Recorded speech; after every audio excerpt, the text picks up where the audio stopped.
सह्याद्री आणि या सह्याद्रीच्या कुशीत वसलेलं एक असं गाव जिथल्या काही गोष्टी आजही प्रसिद्धीच्या झोतात न येता निसर्गाच्या सानिध्यात शांतपणे आपलं अस्तित्व जपत आहे. पूर्वीच्या काळी या गावातून विशालगडाकडे जाणारा एक महत्त्वाचा मार्ग होता. त्यामुळे या परिसरातील अनेक ठिकाणं आजही इतिहासाची जिवंत साक्ष देताना दिसतात. इथले निसर्ग देखावे तर इतर अनेक ठिकाणांपेक्षा वेगळे आणि मन मोहून टाकणारे. एका बाजूला धुक्याच्या चादरीत हरवलेला आपला सह्याद्री, तर दुसऱ्या बाजूला त्याच सह्याद्रीच्या कुशीतून उभा राहिलेला खोर्निन्को धरणाचा अद्भुत नजारा. या दोन अप्रतिम दृश्यांच्या सानिध्यात वसलेली दोन शांत आणि सुंदर गावं. मित्रांनो, स्वागत आहे तुमचं प्रभानवल्ली आणि खोर्निन्को गावात.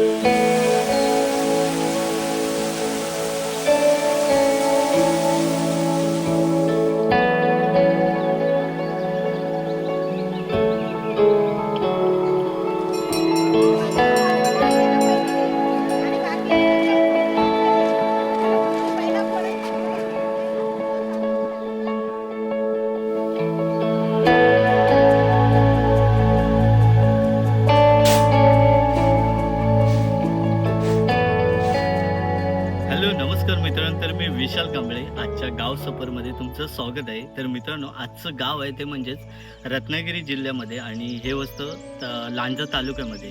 हे गाव असणार आहे. दोन गावं आज आपण बघणार आहोत, ते म्हणजेच प्रभानवल्ली आणि खोर्निन्को. सह्याद्रीच्या कुशीत वसलेली ही गावं आहेत, ऐतिहासिक वारसा असणारी. तर आजच्या या दोन्ही गावांमध्ये तुमचं स्वागत आहे. तर आजची सफर संपूर्ण बघा आणि व्हिडिओ नक्की एन्जॉय करा. आज आपल्या सुंदर गावाच्या सुंदर प्रवासाची सुरुवात झाली ती म्हणजेच श्री आदिष्टी देवी मंदिरापासून. तसं पाहायला गेलं तर आदिष्टी देवी मंदिर आणि हे गाव कोकणातील शिमगो उत्सवासाठी खूप प्रसिद्ध आहे.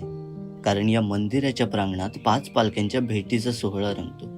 कोकणचा शिमगा म्हणजे संपूर्ण कोकणवासियांच्या जिव्हाळ्याचा विषय आणि त्यातही या 5 पालख्यांची भेट म्हणजे हा क्षण अत्यंत अविस्मरणीय असतो. पण मित्रांनो, हे गाव फक्त शिमग्यासाठीच नाही तर छत्रपती शिवाजी महाराजांच्या पदस्पर्शाने पावन झालेलं सह्याद्रीच्या कुशीत वसलेलं ऐतिहासिक गाव आहे प्रभानवल्ली.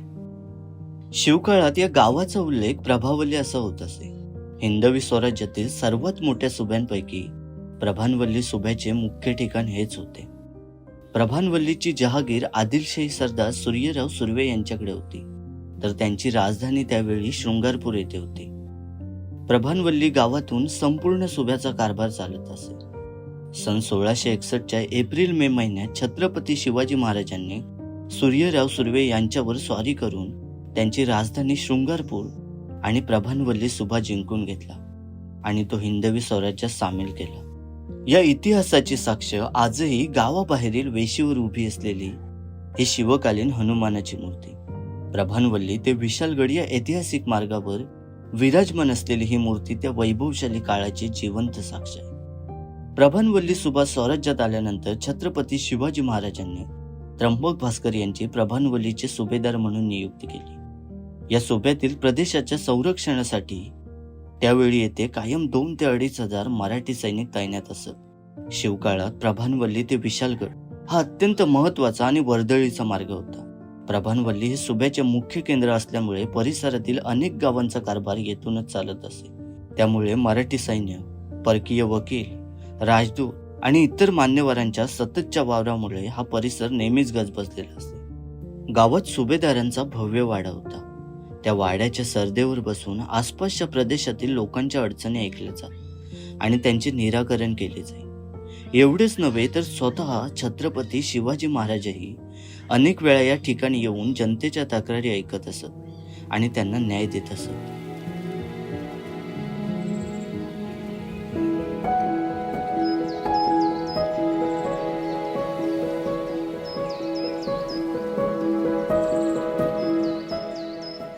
थोडासा इतिहास जाणून घेतल्यानंतर आम्ही पुढचा प्रवास सुरू केला, तो म्हणजेच खोर्निन्को धरणाकडे.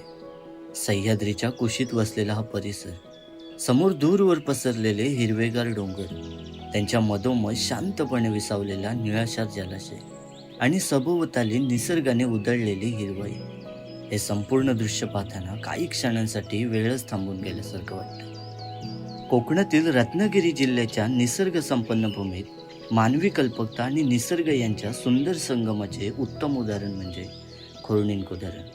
सभोवताली असलेली शांतता, पक्ष्यांचा मंद किलबिलाट आणि पाण्यावर पडणारे डोंगराचे प्रतिबिंब या ठिकाणाच्या सौंदर्यात आणखीनच भर घालत होते. इथे आल्यानंतर फक्त पर्यटन स्थळ पाहिल्याचा अनुभव येत नाही, तर निसर्गाच्या सानिध्यात काही क्षण निवांत जगल्याची भावना मनात कायमची कोरली जाते.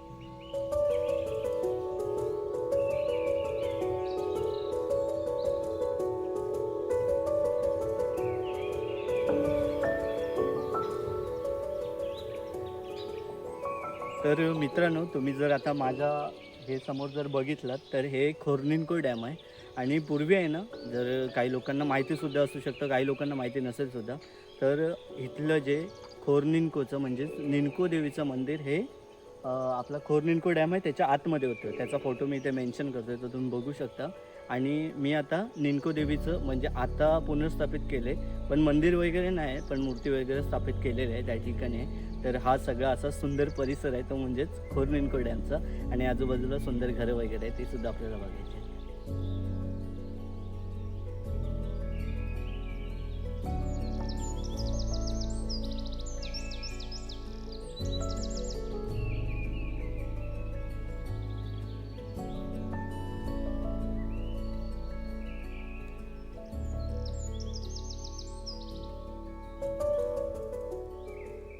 आजूबाजूला असणारी घरं खूप कमालीची वाटत होती. सह्याद्री पर्वतरांगांमध्ये हे गाव वसलेलं असल्याने इथे पावसाचं प्रमाण जरा जास्तच असतं. त्यामुळे डोंगर उतारावर वसलेली ही घरं एखाद्या सुंदर चित्रासारखी वाटत होती. यंदा पाऊस दरवर्षीसारखा झाला नाही, पण तो अधूनमधून येत जात होताच.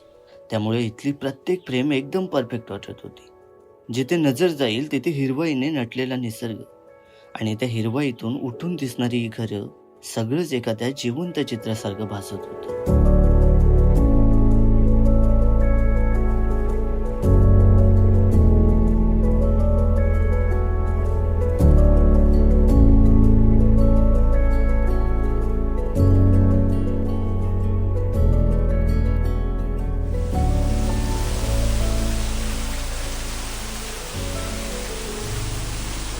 चार दिवस 6 दिवस अजिबात पाऊस नाही पडली.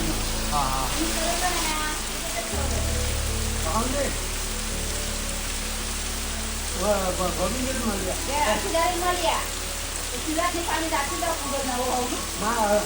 काल सकाळी लावलेला आहे, अजून म्हणजे पाणीच टाकत. तुमचा घर पडलेला पण त्या माणसाने पाणीच टाकत नाही. बारीक झालं ना पाणी. शेतीसाठी पावसाची वाट बघणं गेले कित्येक दिवस सुरूच होतं, पण आज तो थोडा का होईना आला होता. त्यामुळे शेतकरी राजा मनातून सुखावला होता. पण मी मात्र खुश नव्हतो, कारण या धरणाच्या सांडव्यावरून वाहणाऱ्या पाण्याचा नजारा मला अनुभवायला मिळणार नव्हता.